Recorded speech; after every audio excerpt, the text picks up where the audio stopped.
Assalamualaikum, nama saya Nurul Hannah binti Muhammad Farid. Nombor matrik saya A0692. Saya daripada K2 T4.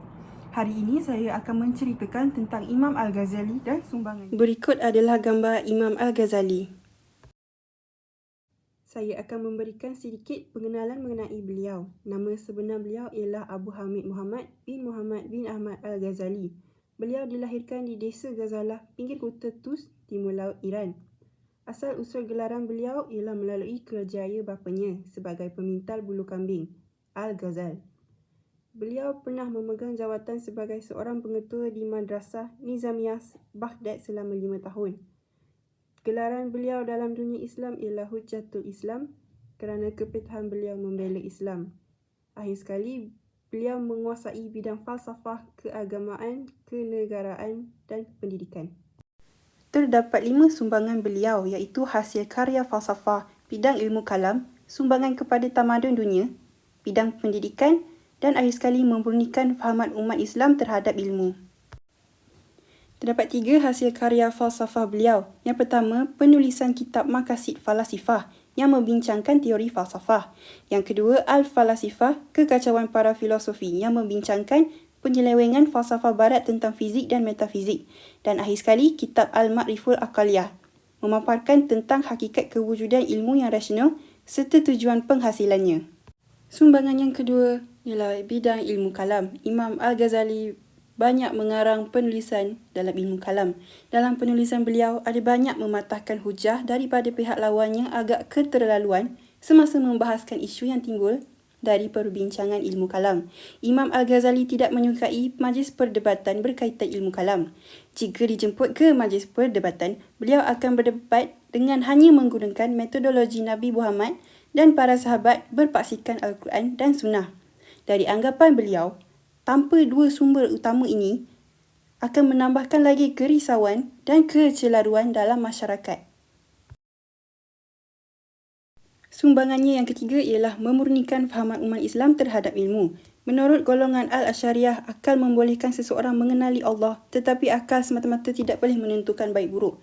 Akal hanyalah alat bantu untuk mencari hakikat kebenaran.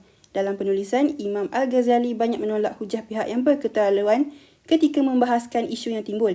Imam Al-Ghazali menolak cara golongan Al-Asy'ariyah dalam membicarakan ilmu tauhid menerusi pendekatan falsafah yang menyebabkan munculnya ilmu kalam. Beliau mengecam golongan ini melalui karyanya Al-Tahaful Al-Falasifah.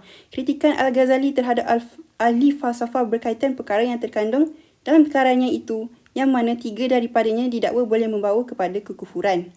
Oleh sebab falsafah banyak tidak bertunjangkan tauhid dan akhlak Islam, maka pengetahuan seringkali membawa bahaya dan ancaman kepada umat Islam, malah boleh membawa kepada kesesatan.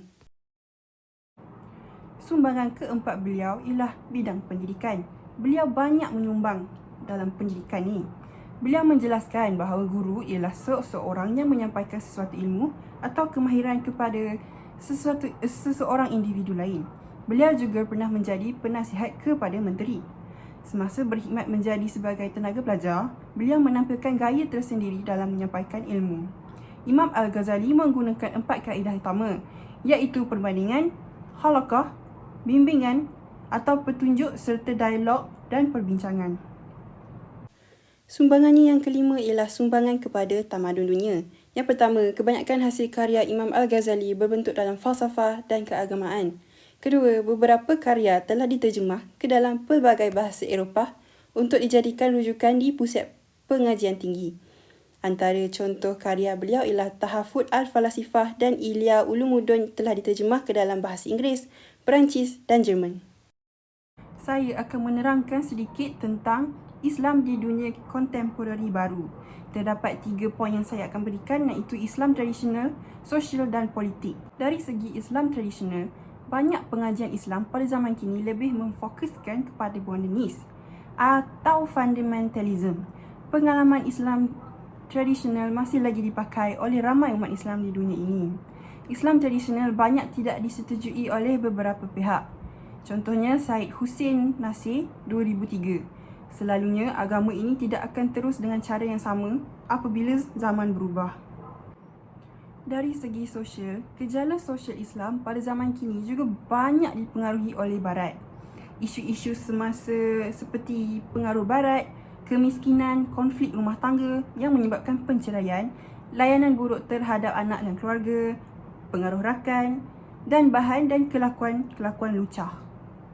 Poin yang terakhir sekali ialah politik.